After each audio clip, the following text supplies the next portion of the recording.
how to access your Zoom account and login.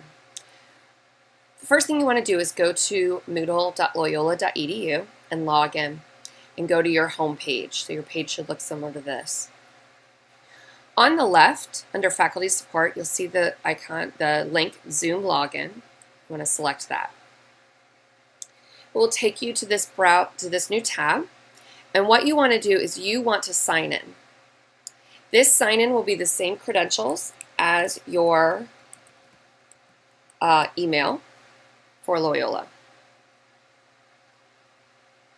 You'll have to go through the two-step authentication. So your screen at this point might look a little different depending on how you set it up. I'm just waiting for the text. All right. Oh no, I have an error. Forbidden. Well, that should not happen, so let's try it again.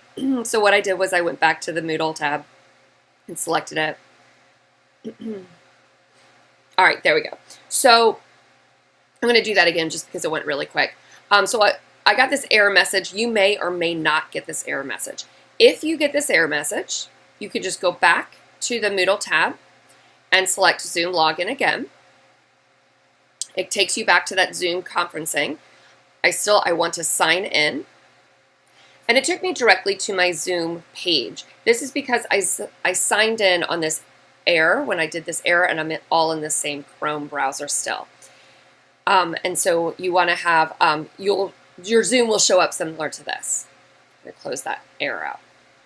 All right, so the next thing you want to do is, so first of all, when you're sharing, I'm going to go to my profile. When you share your meeting ID with students, there's a couple ways you can do it.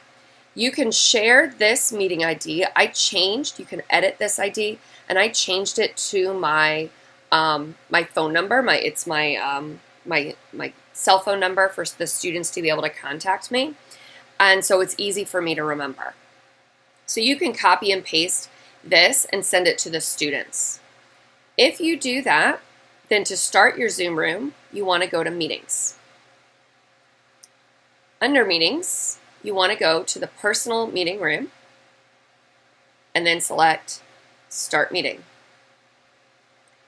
If you would prefer, let me go back over here.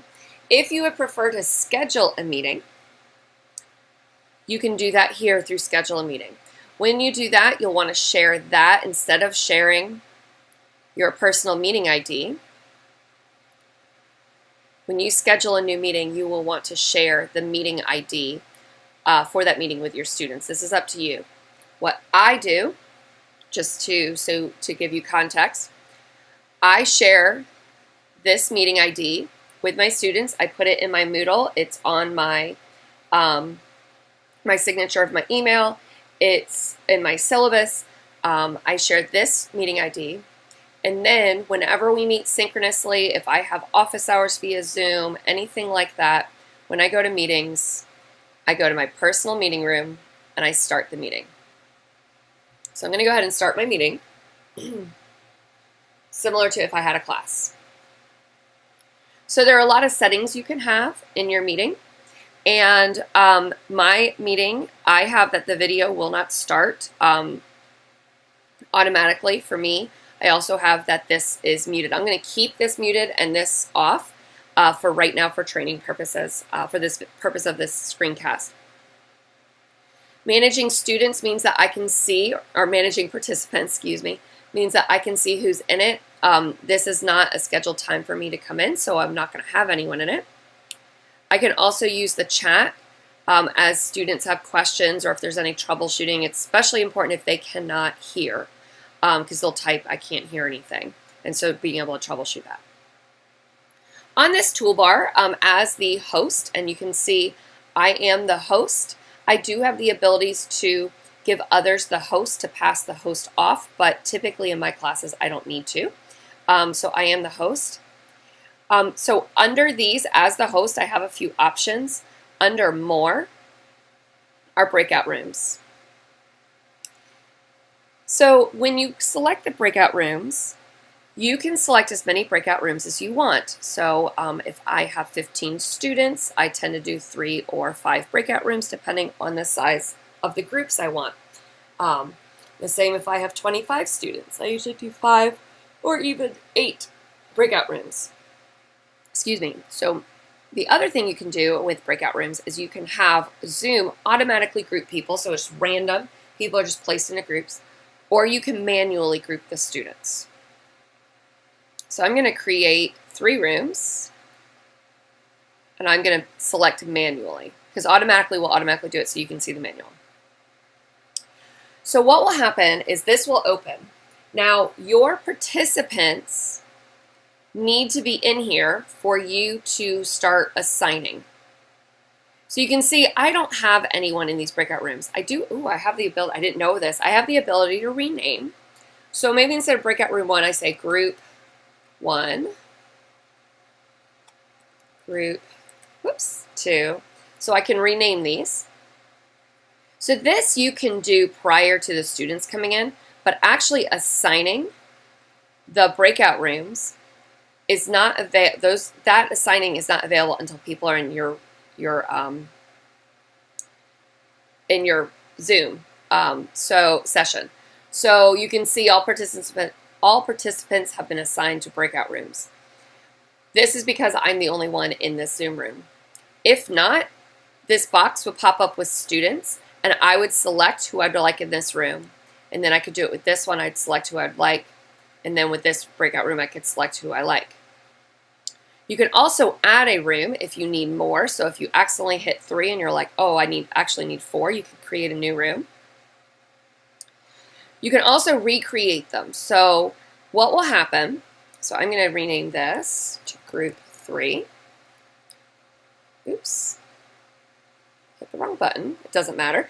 Okay, so I have my rooms, and if I close this and I go on, maybe we're doing whole group, and then I say, okay, now it's time for breakout rooms. I can select more and select breakout rooms, and my groups are still there. Well, let's say this is the second breakout room activity, and I want the students in another group. That's when I can select recreate, and I can recreate the groups. Maybe this time I just want it automatic. Instead of me actually assigning the students, I just want them mixed up a little bit. I can recreate the rooms, and you can see they go back to the original name. Under this, if I had students, they would already be listed. I can still assign students, and I can move students between breakout rooms. So if 2 students are together that I know doesn't work, or I don't really want them together all the time, and they just happen to be together, I can still break them up.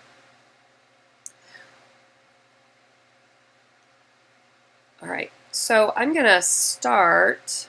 So when I'm ready to open my breakout rooms, this grayed out button will say open all rooms. This is not available for me right now because I'm the only one in the session.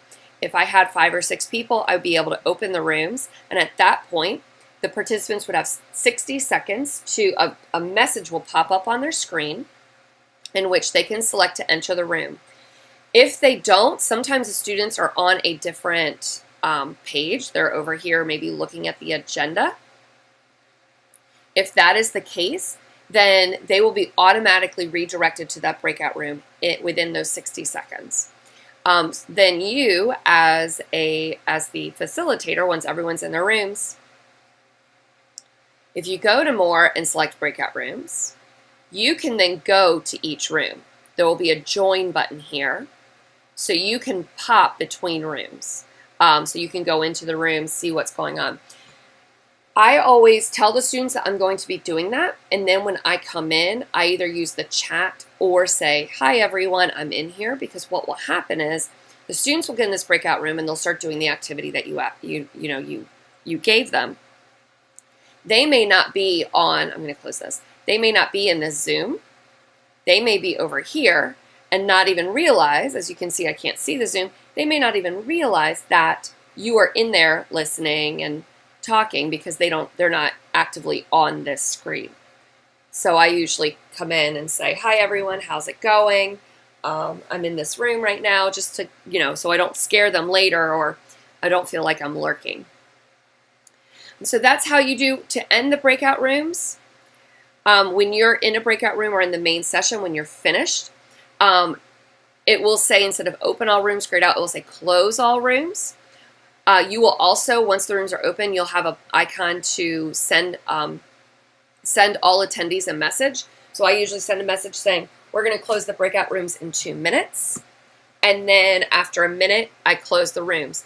The participants, when the rooms are closed, they have a box will appear stating that they have, that they can leave, and they can select the button to leave, or it will automatically pull them out in 60 seconds.